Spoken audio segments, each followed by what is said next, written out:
Well, speaking of student agitation, now let's also talk about the Bihar government, which has now told the Supreme Court that the police did not use disproportionate or excessive force against student protesters, while acknowledging that firearms were discharged during the demonstration. Now, in a counter affidavit filed ahead of the hearing, the state said that a constable trapped in a crowd fired 4 rounds from an AK-47 into the air, but no one was injured by those shots. And it has maintained that 3 injured protesters were neither hit by the AK-47 nor present at the spot where it was fired, when a ballistic examination is underway to establish the weapon firing and also from the angle in which that seems to have been fired. And this is also coming across where the matter is set to be taken up. Let's connect with Harish on this. So Harish, what is the development as far as the Bihar police now giving an explanation as to why it became necessary but no one was hurt? Yes, that's right, Amita. On the eve of the crucial hearing regarding the protests regarding the NEET leak and the CJP protests, the Bihar government has also filed an affidavit in the PIL alleging police brutality against student protesters. Bihar government has filed counter affidavit before Supreme Court denying use of disproportionate force to cause any harm to the protesters. But one big takeaway is that it has admitted to use of AK-47 rifle at Siwan. It says 4 shots were, however, only fired into the air by one of the constable as he got trapped in the crowd. However, it says no one was injured as a result. The affidavit further mentions that near Hathi Chowk, an ASI fired 2 rounds from his 9mm pistol to disperse the mob, and 3 protesters suffered minor firearm injuries. Okay. The affidavit also underlines that these 3 protesters were not injured by the AK-47 rifle, however, nor were they present at the location where the rifle was used. Even so, it is added that ballistic examination is ongoing to find out type of weapon, distance of fire, angle of fire, etc. So, the Bihar government denying that the 3 protesters were injured by. So that has been a counter affidavit that has been taken up as far as the state government is concerned. However, the CJP is expected also to give out a press briefing on the same. Thank you, Harish, for that legal angle. But let's talk of the Union Parliamentary Affairs Minister Kiren Rijiju, who has now responded to the Gen Z movement and its demand for education reforms. Now saying that the government respects the sentiments of the students, where the minister has credited the Prime Minister for taking steps for the future of young people while attacking the opposition Congress over its handling of past protests. However, he did not stop there. He's also said that when the government was ready to answer every question and also explain the circumstances and other details, the Congress party started running away and has constantly been disrupting the proceedings of the House.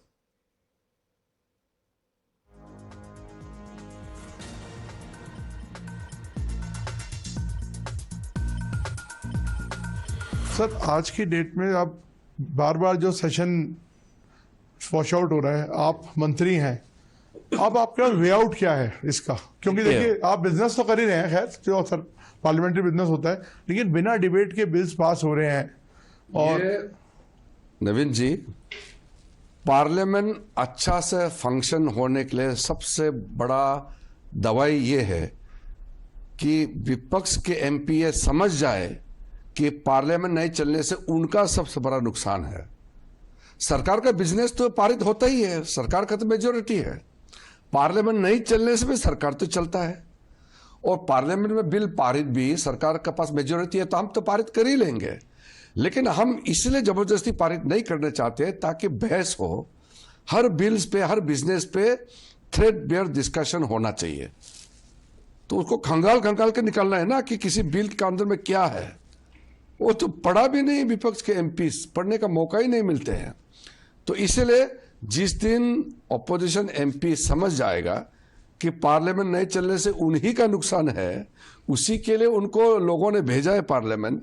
तो Well, Pragya, the main premise that the Union Parliamentary Affairs Minister is saying that the government has always been ready for talks and discussions and dialogue. It is the opposition that wants a deliberate delay and disruption. Well, Amita, Mr. Kiran Rijiju has a point here because every bill needs to be passed and it will be passed amid the din, and it had been passed amid the din. But the fact is, if you had objections, if opposition MPs had objections in certain clauses of the bill, this was a time when the debate was given to them that they could have thrashed out every objectionable clause and also cornered the government on that. But they lost that opportunity, they lost the chance, and this is exactly why the government is saying that you did not have good intention for the students' well-being. All you wanted to do was politics. And, we had seen the scenes in the parliament, this monsoon session, how it was washed out, how there was always sloganeering inside the house, even when the bill was being passed and, put for the voice vote. Having said that, there were many opposition MPs who said that at least we could have debated the bill, we could have objected to it, and then we could have engaged in sloganeering. Government gave them chance to, to speak and to have a debate on the student protest July 20th. In fact, there was a time when Mr. Amit Shah said that I will not just give you a statement, I'll give you a whole debate. Yeah. That was the chance for opposition, and this is exactly what Mr. Rijiju is saying, that they had an opportunity, they lost that opportunity, and what will they do, go back in their constituencies, and what will they tell them, tell their electorates? In fact, they will be asking... session of Parliament largely was a washout. However, when it comes to key reforms and bills that were taken up, but largely what we are now looking at as far as constant disruptions were the main highlight, unfortunately, as far as the Parliament proceedings are concerned. Pragya, thank you very much for joining in live. Let's now speak of another controversy, and this is the Vande Mataram row, which has now travelled from Delhi to Goa. Now, 2 days after the controversy at the Congress party headquarters, the Indira Bhavan in the National Capital Party, President Mallikarjun Kharge was attending the Congress convention in Goa. Now, before the convention began, Congress leaders stood up to sing the national song. The rendition, however, was stopped after the first two stanzas. Now, this has handed BJP fresh ammo, where the BJP is called the Congress a repeat offender, alleging vote bank politics. Well, this seems to be another incident as far as the matter that has already been taken up with the police on the Delhi incident, which had garnered a lot of controversy. However, the full rendition of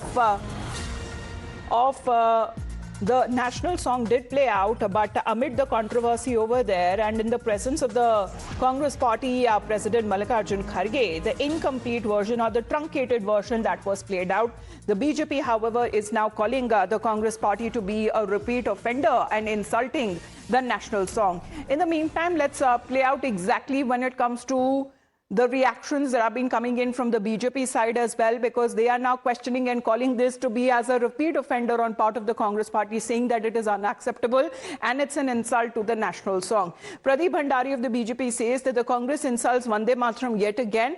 At Congress President Mallikarjun Kharge's event in Goa, Vande Mataram was cut short after just two stanzas. Sonia Gandhi started it, Rahul Gandhi followed it, and now the entire Congress seems to be following it.